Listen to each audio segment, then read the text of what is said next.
Hello! In this video I will show you how to enable Google Assistant to work on lock screen on ROG Phone 9.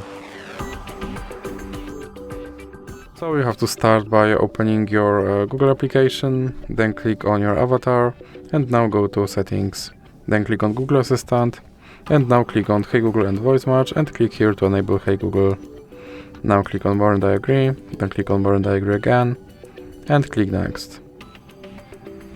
Now click on the Retrain Voice Match model. Hey Google, help me write a thank you note.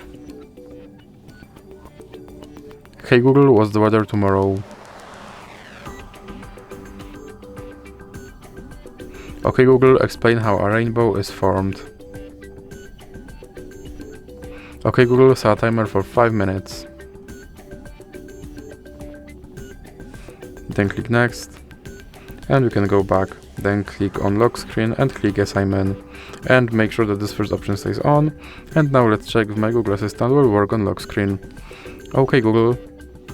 And as you can see, my Google Assistant now works on lock screen. So that's it for this video. If you liked it, please remember to leave a like and subscribe.